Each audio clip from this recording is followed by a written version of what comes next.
Knowing that early Christians wrote many writings, people really want to know how is it that these books and not others came to reside in the New Testament canon. Scholars answer this question by looking at citations. That is to say, when they were writing about and citing a particular book, did they treat it as scripture? The second way in which one looks at what may have been treated as canon is by looking at lists. So perhaps by the end of the 2nd century, certainly into the 4th century, Christians began passing along lists of books that they considered to be scripture. These are scriptures, and these others, as Eusebius would say, are apocrypha. They are still useful, but they don't have the status of the canon. So those lists, which also differ, nonetheless provide very important kinds of information about what early Christians understood to be the canon. The third method that scholars use is to look at what's actually in the manuscripts that we have that have survived. And here we can get the best sense, particularly from longer rolls, but also from codices, because a codex has the potential to contain within it the entirety of the Christian scriptures, the 27 writings. If, however, we take a look at these books, we can see that they're not identical to what comes to reside in modern Bibles. So Codex Sinaiticus is actually incomplete. It's missing the first half of the Hebrew Bible, but we assume that all of those texts are there. In addition to that, it contains some books that are classified as apocrypha.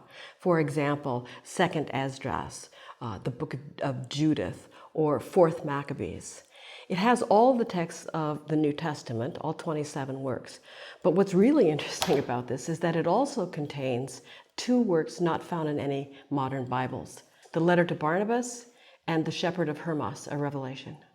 So what looking at these codices tells us is that there was considerable fluidity through the period about which books precisely were to be included and also which order they would be put in. Christian Bibles generally begin with Genesis, the beginning, the creation of the world. In the beginning, God created the heavens and the earth.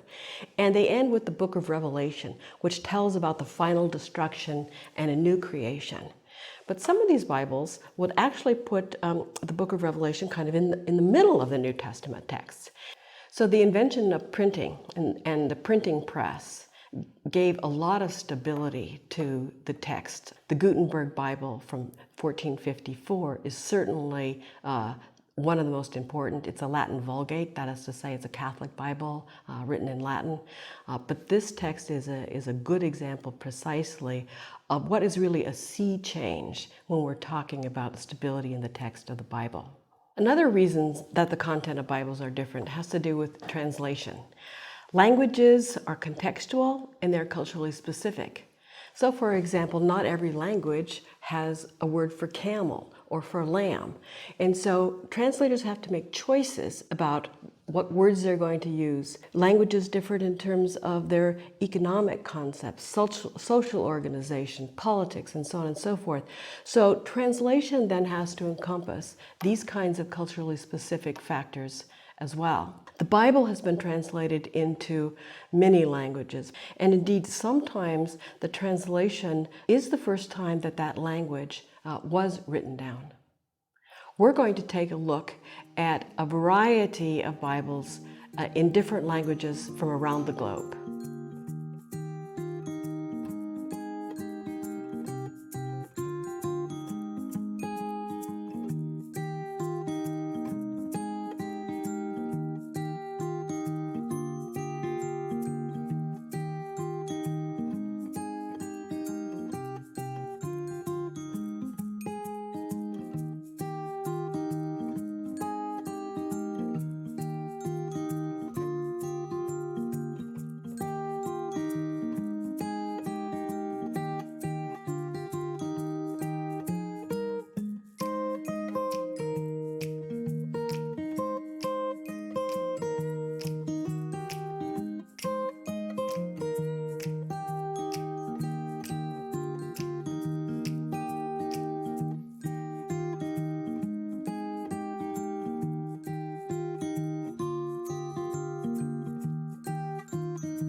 Not only has the Bible been translated into different languages on every continent, as you've seen, and many, many more examples have been given, but new translations are being done all the time. One of the reasons for translation is to update as language itself changes. An example in English is the King James Version, which is one of the earliest translations of the Bible into English, done in 1611. And its language is the language of the early 17th century. For many people in English, the King James Version is the language of the Bible. There are very many new translations that try to bring the language of the Bible into a fresher, up-to-date, sort of invigorated language. One of these is called The Message. Okay, it's the New Testament with Psalms and Proverbs, and it has a very different kind of style. You can see how this kind of style in the language is very colloquial, very much at least up-to-date modern American style English. Other Bibles were translated into what I can only call other languages. This one is intended to be translated into kitty pigeon English.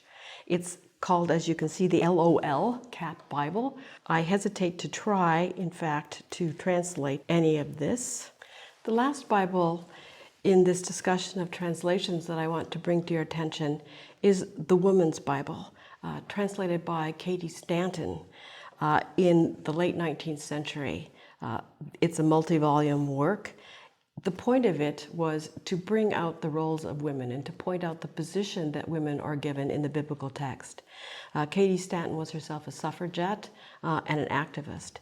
She provides not only a translation of the text, but extensive annotation, letting one understand precisely what the roles of women in the biblical texts were. So far we've been asking this question about why is it the Bibles are different. We've been looking at the fluidity of the tradition, the different manuscripts. We've been looking at different kinds of translations, and we've been looking at different formats, rolls versus codices and so forth. But this still doesn't explain the question of why some Bibles have different books in them than others. And for that, I think one has to take a look at the fact that they have different histories. Different geographical places develop kinds of Christianity that really belong in those places. So for example, Thomas Christianity entered the Malabar coast of India very early, and for centuries the tradition developed there, more or less independently of contact with, let's say, European Christianity. There was contact with the Syriac church and so forth. So you see those kinds of influences in a geographical locale. Or, for example, we could turn it to Africa. Ethiopia established a kind of Christianity that really is Ethiopian, that has its own theological interests, that has its own canon. Much the same could be said about Christianity in other places, in Europe, in South America, in Australia, and so forth. We also see that certain kinds of historical events that make a difference. It's not just that Christianity developed differently because people were separated or isolated from each other. Christians also disagreed with each other. And disagreements, including theological disagreements or disagreements about practices, could also result in including or excluding certain kinds of books. The Protestant Reformation in the 16th century is a great example. It was during this time that Martin Luther, and other Protestant leaders excluded those books from what we're calling the Old Testament that became what we're now calling the Apocrypha. And they did so on the basis of theological grounds, on the basis of whether or not the books were used by Jews. The Jefferson Bible was actually put together by a president of the United States, Thomas Jefferson. He called this the Life and Morals of Jesus of Nazareth. And what he did was basically to take scissors to the New Testament and to select from the New Testament those passages which he felt represented Jesus as a moral teacher, as a person of wisdom. And he excluded passages that included, for example, miracles or anything having to do with the supernatural. This resulted in, as you may imagine, a rather shorter version of the New Testament. Finally, we should ask, how closed is the canon of the Bible? Is it possible to add more books. As we saw, Jefferson was happy to cut out whole passages, but we also see that people today have added. We already saw, for example, the Book of Mormon. The Book of Mormon doesn't take anything out. It contains a separate revelation that was given to Joseph Smith in the 19th century. Other people have suggested that Bibles should include some of those early Christian writings from the first centuries. An example of this is a very recent publication, a New Testament, edited by Hal Tausig. It's called A New Testament because he believes that there could be many types of Bibles that would include a variety of different kinds of texts. This one includes all 27 books of the New Testament, but has some additions, including, for example, the Prayer of Thanksgiving. It includes the Gospel of Thomas. This is an early Christian gospel that is a collection just of Jesus' sayings. It also includes less well-known things like this work, Thunder Perfect Mind, in which a prophetess speaks out in unusual kinds of language, saying, I was the one sent from the power, I came to those who were pondering me, so on and so forth. It also contains other gospels like the Gospel of Mary, and another work, quite beautiful work in my opinion, called the Gospel of Truth, as well as other books.